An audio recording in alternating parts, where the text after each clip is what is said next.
കാരണം പറയാതെ ഇറങ്ങിപ്പോയ മനുഷ്യരോടാണ്. നിങ്ങൾ ഇറങ്ങിപ്പോയതിനു ശേഷം എപ്പോഴെങ്കിലും ഒരു കാലത്ത് നിങ്ങളുടെ ആരെല്ലാമോ എന്തെല്ലാമോ ആയിരുന്ന ആ മറുപാതിയെക്കുറിച്ച് നിങ്ങൾ ചിന്തിച്ചിട്ടുണ്ടോ? നിങ്ങൾ ഇറങ്ങിപ്പോയ അതേ മാത്രയിൽ തന്നെ ജീവിതത്തിന്റെ അസ്തമയം ആരംഭിച്ച മനുഷ്യരെ കുറിച്ച്, അവരുടെ അവസാനത്തിന്റെ ആരംഭം അവിടെ വെച്ചായിരുന്നു. പ്രിയപ്പെട്ട മനുഷ്യരെ, നിങ്ങൾ ഏതു ബന്ധങ്ങളിൽ നിന്നും എപ്പോൾ വേണമെങ്കിലും ഇറങ്ങിപ്പോയിക്കോളൂ.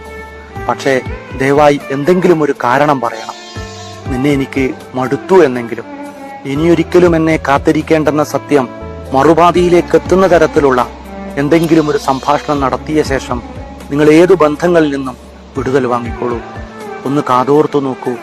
പുറമെ നിന്ന് നോക്കിയാൽ ശാന്തമായി ഒഴുകുകയും എന്നാൽ അടിയൊഴുക്കിൽ കലങ്ങിമറിയുകയും ചെയ്യുന്ന നദികളെപ്പോലെ അവരുടെ മനസ്സ് കലങ്ങിമറിയുന്നുണ്ടാകും.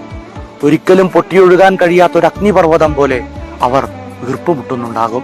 എന്നിട്ടും അവർ നിങ്ങളെ തേടി വരാത്തത്, നിങ്ങളുടെ ജീവിതത്തിന് മുന്നിൽ സഡൻ ബ്രേക്ക് ഇട്ട് വന്നു നിൽക്കാത്തത്, നിങ്ങളുടെ ജീവിതത്തിന്റെ വസന്തകാലത്തെ നുള്ളിക്കളയാൻ തയ്യാറാകാത്തത്, ഒരു കാലത്ത് അവരുടെ എല്ലാം നിങ്ങളായിരുന്നു എന്നുള്ളത് കൊണ്ട് മാത്രമാണ്.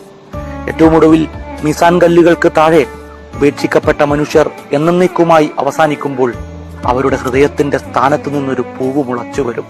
ആ പൂവിന് നിങ്ങളുടെ മണമായിരിക്കും.